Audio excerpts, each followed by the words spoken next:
Do you believe you see the world objectively? We all like to think we do. But what if your brain is constantly filtering reality to match what you already believe? Today, we investigate the biases that shape your entire worldview. We'll discover why it feels so good to be right, why we say "I knew it" all along after something happens, and how our brains are programmed to see faces in clouds. Are you ready to question your own beliefs? Well, let's do it. I'm Danny, and this is a new episode from English Plus Podcast, and this is the second episode in our Understanding Cognitive Biases week. Today, we're going to talk about the biases of belief and interpretation. And we're going to start with a short story about Mark and the Purple Panacea. And remember, as a free subscriber, you will be able to listen to the entire story and everything I will say afterwards about the cognitive biases. But as for the language section that comes after that, it's going to be dedicated to my subscribers on Apple Podcasts or on Patreon. If you want to subscribe to unlock this part of the episode, you can find the links in the description. And now, without further ado, let's start with the short story, Mark and the Purple Panacea.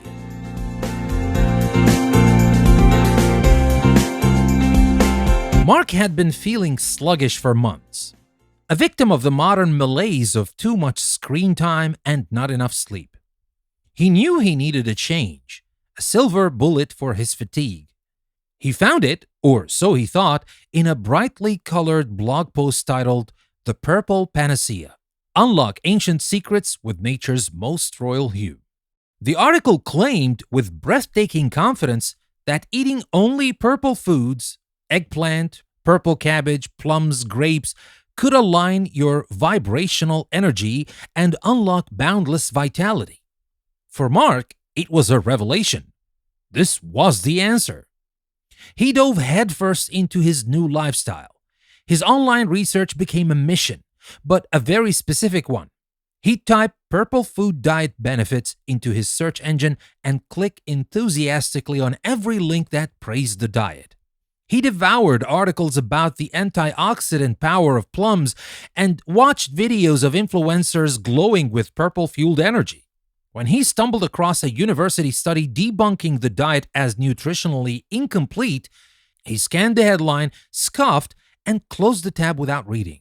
"Paid for by Big Pharma," he muttered. He was building a fortress of evidence, brick by purple brick, and any information that didn't fit was left outside the walls.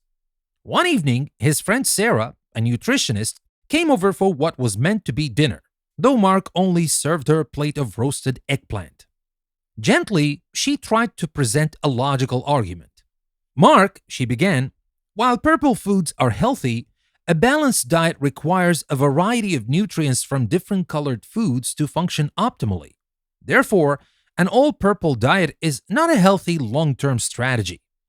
It was a perfectly valid, logical argument. But to Mark, the conclusion, "the perfect diet is not healthy," felt viscerally wrong. It clashed with his newfound belief, so he rejected the entire argument, not because the logic was flawed, but because he couldn't accept where it led. After a week, he did feel a little more energetic, likely from cutting out junk food. He stood in his kitchen, holding a bunch of grapes like a trophy, and declared to his empty apartment, "I knew it. I knew it would work." He conveniently forgot his initial skepticism and the fact that he'd felt just as tired as usual on Tuesday and Wednesday. Those details were rewritten in his memory. In his mind, success had been a certainty from the start. In fact, he'd had a few tired days this week, but he brushed them off. 3 bad days in a row, he thought? That means I'm definitely due for an energetic one tomorrow. It's just the law of averages. He was treating his energy levels like a coin flip, certain that a good day had to follow a string of bad ones. As he prepared his dinner of shredded purple cabbage, he looked at the intricate veiny patterns in the leaves. In the center, he saw it. 2 small holes and a gentle curve beneath them. A smiling face. He felt a shiver of validation. It wasn't just a random pattern. It was a sign from the universe, confirming he was on the right path.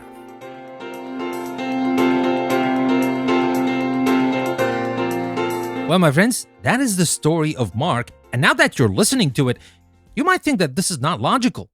And obviously, we're going to talk about why it is not. But don't underestimate the power of this thing happening to you. Maybe not purple foods, but something else. And that's exactly what we're going to talk about. So let's get back to Mark. Poor Mark. He's so genuinely convinced he's found the secret to health. But his entire belief system is being held up by a scaffolding of cognitive biases. He isn't stupid, by the way. Not at all. His brain is just doing what brains do, seeking patterns, confirming beliefs, and creating a narrative that makes sense. His journey into the purple panacea is a perfect illustration of how our own minds can build a very convincing but very false reality. Now let's break down the 5 biases of belief and interpretation that took him on this journey. And let's start with the Godzilla of all biases, confirmation bias, the echo chamber effect. Now this is definitely a big one. This is the bias that was the engine for Mark's entire quest. Remember, confirmation bias. Well, what is confirmation bias? Confirmation bias is the tendency for people to actively seek out, interpret, and recall information in a way that confirms their pre-existing beliefs or hypotheses. It's not just a passive preference. It's an active hunt. Mark didn't just happen to see positive articles. He actively searched for them and actively rejected the negative ones. The human brain doesn't like uncertainty. It prefers to feel that what it already believes is correct. So, like a loyal lawyer, it builds a case for its own preconceived notions. This is arguably the most powerful and pervasive bias in our lives today. It's the reason for the echo chambers and filter bubbles we hear so much about. Social media algorithms are masters of confirmation bias. They learn what you like, what you believe, and then they feed you an endless stream of content that confirms it. If you believe the world is flat, it will show you hundreds of videos of other people who agree. Over time, this constant confirmation makes our beliefs more extreme and polarized. There's a fascinating study from 1979 where researchers took students who either supported or opposed the death penalty. They showed them 2 fake but well-presented scientific studies, one that concluded capital punishment was an effective deterrent to crime, and one that concluded it wasn't.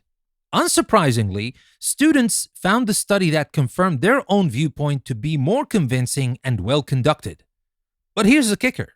After reading the confirming evidence, their original beliefs became even stronger. They didn't just feel validated, they became more extreme in their views. That's confirmation bias at work, a dangerous spiral of self-validation. So that's the first bias we're going to talk about. The second one is belief bias, when a bad argument feels right. Next, let's talk about Mark's conversation with his nutritionist friend, Sarah. Now, she presented him with a perfectly logical argument, a syllogism.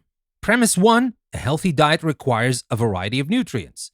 Premise 2, the purple diet lacks a variety of nutrients. The conclusion, therefore, the purple diet is not healthy. The logic is sound, but Mark rejected it. Why? Because of belief bias. Well, this is our tendency to judge the strength of an argument based on the plausibility or believability of its conclusion, rather than on how logically that conclusion is supported. In other words, if the conclusion aligns with what we already believe, we're quick to accept the argument as valid, even if it's nonsense.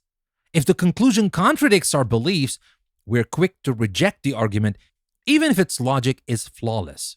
Now here's a classic example from the research. Argument 1, no addictive things are inexpensive. Some cigarettes are inexpensive, therefore some addictive things are not cigarettes. Well, this argument is logically invalid. The conclusion doesn't logically follow from the premises. But because the conclusion itself, some addictive things are not cigarettes, is clearly true and believable, a huge number of people will incorrectly judge the argument as valid. Now consider this argument, and let's call it argument 2. No addictive things are inexpensive. Some cigarettes are inexpensive. Therefore, some cigarettes are not addictive. Now, this argument is logically valid in its structure, but the conclusion is unbelievable and false. Because of this, most people will reject the argument as invalid even though its form is logically sound. Now, I know this is a little bit complicated, but bear with me. We let our belief in the truth of the conclusion cloud our judgment of the logical process. This is a critical flaw in our reasoning. It means we can be easily persuaded by bad arguments that flatter our existing beliefs and are overly skeptical of good arguments that challenge them. Well, that's about the belief bias, but that's not the end of our story. We still have more. There's the hindsight bias, the I knew it all along phenomenon. Now, let's get back to the story. After a week on his diet, Mark felt a little better and immediately exclaimed, "I knew it would work." Now, this is a classic case of hindsight bias. This is the tendency for people to perceive past events as having been more predictable than they actually were. Once an outcome is known, our brain has a clever way of going back and rewriting history, reorganizing the past so that the outcome seems like an obvious, inevitable conclusion. Now, we say that hindsight is 20 out of 20, and of course it is. When you already know the ending of the movie, all the clues seem obvious. Now, there's a classic study conducted during President Nixon's 1972 trip to China. Before the trip, researchers asked people to predict the probability of various outcomes. The trip was a resounding success. When the researchers went back to the same people afterward and asked them to recall their original predictions, something funny happened. People who had initially been pessimistic and predicted failure consistently remembered being much more optimistic than they actually had been. The known outcome had biased their memory of their own past judgment. They thought, of course, I knew it would be a success all along. So this bias isn't just about looking smart. It can be dangerous because it prevents us from learning from our mistakes. If we believe that all outcomes were predictable, we fail to appreciate the role of uncertainty and randomness in the world. We become overly critical of past decision makers, including our past selves, thinking they should have known better, when in fact the crucial information was only available in hindsight. And now let's talk about the gambler's fallacy, the misunderstanding of chance. Now, Mark had a few tired days and thought he was due for an energetic one. He was applying the logic of the casino to his own body, a classic example of the gambler's fallacy. Well, this is the mistaken belief that if a particular random event has happened more frequently than normal in the past, it is less likely to happen in the future, or vice versa. It comes from a deep-seated belief that chance is a self-correcting process. If you flip a coin and get 5 heads in a row, the gut feeling that the next one must be tails is overwhelming. But it's wrong. The coin has no memory. Each flip is an independent event with a 50-50 probability. This fallacy is rooted in what researchers call a belief in the law of small numbers. We expect small samples of data to look like large samples. We know that in 10,000 coin flips, it will be close to 50% heads and 50% tails. The gambler's fallacy makes us think that in just 10 flips, it should also be perfectly balanced. So when we see a streak, our brain screams that it needs to be corrected. Now, while it's most obvious in gambling, this bias seeps into many other areas of life. And by the way, this affects high-level professionals as well. Now, for instance, asylum judges are slightly less likely to grant asylum if they have just granted the previous 2 cases. Baseball umpires are slightly less likely to call a strike if the previous 2 pitches were also strikes. It's as if their brains are subconsciously trying to balance out their decisions, even though each case or pitch should be an independent judgment. They are trying to avoid the appearance of a streak, even when one might be justified. So that's about the gambler's fallacy, and finally, let's talk about pareidolia, seeing faces in the clouds. Now, finally, we have Mark seeing a smiling face in his cabbage, and you might think that he's getting crazy, but he's not. Well, this delightful and deeply human bias is called pareidolia. A pareidolia is the tendency to perceive a specific, often meaningful image, like a face, in a random or ambiguous visual pattern. It's when we see a man in the moon, animals in the cloud, or the face of a celebrity on a piece of toast. Our brains are hardwired for pattern recognition, and they are specially tuned to find faces. Now, from an evolutionary perspective, this makes perfect sense. Being able to quickly spot a face, distinguishing friend from foe or predator from prey, was a crucial survival skill. The part of the brain most associated with this is the fusiform face area, or the FFA. This region activates strongly when we see faces. But fascinating research has shown that it's not just for human faces. If you train people to become experts in recognizing other complex objects, like fictional creatures called greebles or even different types of cards or birds, the FFA starts to light up for those objects as well. This suggests it's an expertise area that for all humans is naturally expert at spotting faces. Our brain is so good at this job that it often goes into overdrive, finding faces and meaningful patterns where none exist. Now, for Mark, seeing the face in his dinner was a comforting sign, a way for his brain to find meaning and order in the randomness of cabbage leaves. It's usually a harmless and fun bias, but it's a powerful reminder that we don't just passively see the world, we actively interpret it, projecting our own patterns and meanings onto everything we encounter.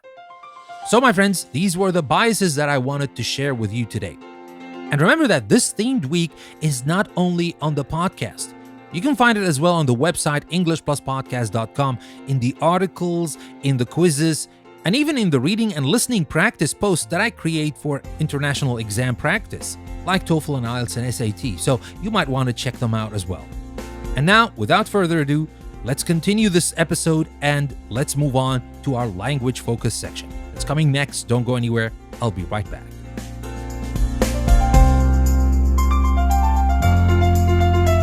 I'm afraid this is the end of the free version of this episode. If you want to continue the episode to listen to the language focus section, you can do that by subscribing on Apple Podcasts or on Patreon. You can find the links in the description of the episode. I hope you learned something new, and I hope to see you on the other side. But if that's all you need to know, thank you very much for listening, and I will see you again. Remember, we're going to be talking about cognitive biases the whole week, so there's still a lot to learn. Make sure to come back tomorrow to learn more about cognitive biases. I'll see you then.